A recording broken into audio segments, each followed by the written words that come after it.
За өдрийн мэнд манай сайд нар нэг өнөөдөр өглөө хөлдөөрөө боссон юм шиг л өчигдөр юу хийснэ мартцаацсан.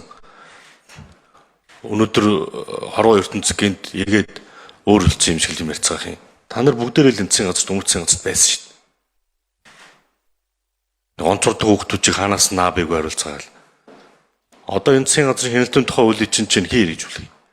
Энэ хуулийн дагуу Дархуул аймгийн засаг дарга сүүлийн 3 жил тендергүүр худалдаа авал 65 тэрбум төгрөг илрүүлсэн шүү дээ. Тэрийг хий гэж үлээ. Эхнийх нь. Хоёрдугаарх нь тэр хүн зориулж бүтцийдэг бас болмоор байгаа юм.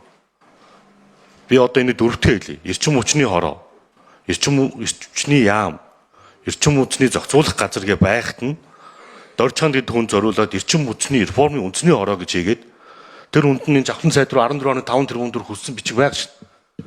Та нар 8.4 тэрбум суулгаж өгсөн тэр мөнгөж одоо өөрөө дууссан. Тэгээ энэ мэт ингээ бүтэц өөрчлөхөөр энэ татвар төлөгч 8.4 тэрбум төгрөг чи ингээ та нар тайран биш юм уу? Ингээ зүгээр тоглоод байт юм уу? Бүтэц өөрчлөөл 8 тэрбум төгрөг өрөөл тэр бичгэн дээр нь 10 тэрбумыг хэвлэл мэдээллийн зардал гэж бүр бичсэн баг шүү. 1.3 тэрбум гадаад төмөл. Ийм дургаараа байж болт юм. Одоо энэ улсын зөв тодтол хийнэ гэдэг байгаа энэ тодтол чинь ингээл энэ мэт ингээ гарын салгаар урсч байгаа байхгүй. Тэгээ энэ дээр ямар нэг хариуцлага байхгүй юм. Одоо яах юм? Тэгээ энэ хороогийн татан буулга яах юм? Тэр мөнгийг хинээр төлөвлөх юм. Тэгээ манай сайд нар бас энэ гадаад очиж санамж гэрээ зурсныгаа нэг ажил хийсэн гэж битгий худлаа сурчлаад. Санамж гэрээ санамж гэрээ. Хамтран ажил гэрээ биш. Хөрөнгө оруулалтын гэрээ биш. Одоо тэгвэл тэр 2 тэрбум доллар нь оруулаад ирэлтэй. Тэгээ энэ эдийн засгийн хямралгүй болчих. Ингэж худлаа ярьдаг нүдэд болмоор байна. Тийм давхардуулдаг хүн зориулсан бүтэц хийхэ болмоор. Тодорхойгүй болцсон. Ойлголтгүй болцсон. Хаана юу хариуцах нь мэдэгтэй болцсон. Бүр юм одоо за 2 дугаарт нь Наранбаяр сайдаас хажуу сууж чинь өнөөдөр өглөө 2 багштай уулзлаа. Эдмийн ерөнхий шалгалт сурагчтай уулзлаа. Тэр нийгмийн хичээлийн шалгалтын дээр манай Монгол улсад ямар солонгос жүжигч ирсэн бэ гэж асуудаг нь одоо босрлын ямар яг ойлголт юм бэ?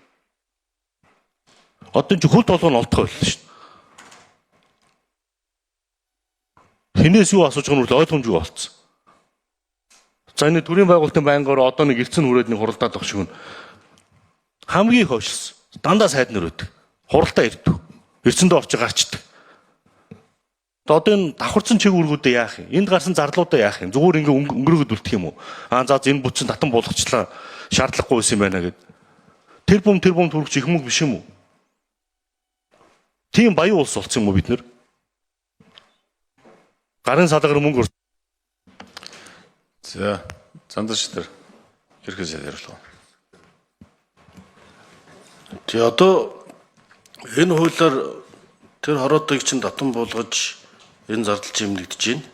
Миний ойлгож байгаагаар та бүхэн тэр өмнөх хуулийг засгийн газрын бүрэлдэхүүний хуулийг баталж хэрэгжүүлсэн. Тэр үедээ ярих асуух хэвээр асуулт байсан байна гэж бодож байна.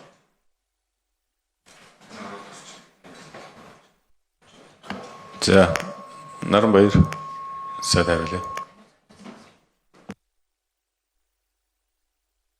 За баярлалаа.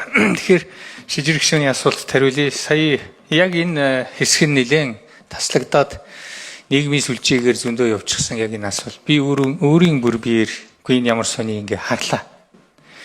Нийгмийн ухааныхын шалгалтад байна. Тэгээд их байна. Нэг тийм уншихад нөгөө нэлээд төвөгтэй ийм их байна. Солонгосын жүжигчид Монголд ирээд ийм ажлыг хариуцаж явсан ийм байна гэх нэг тийм текст. Тэгээд тэрнээсээ задлаж асуусан байна. Энэ хүнийх нь үүрэг нь юу байсан яасан гэх. Энэ зөвийг нь холбож одоо хариулна гэсэн. Ийм байсан. Тэгэхээр шалгалтын техникүүд сонирхолтой янз янзын текстүүд авчираад уншуулад тэндээсээ логикийн зөв гаргалгаа гаргаж ийн үү гэдгийг л харах зорилготой ийм одоо асуулт байсан. Тэгээ тэр хэсгийг зүгээр тэр нэрийг нь тавиад нэг жүжигчний тухай асуулаа гэдэг. Тэр жүжигчний тухай асуусан юм юу ч байхгүй. Тэр зөвхөн ихтэй холбоотой л асуултад байна. Ер нь иймэрхүү шалгалтын техникүүд байдаг. Та бүхэн ч гэсэн янз янзын шалгалт өгж ирсэн байх хэлний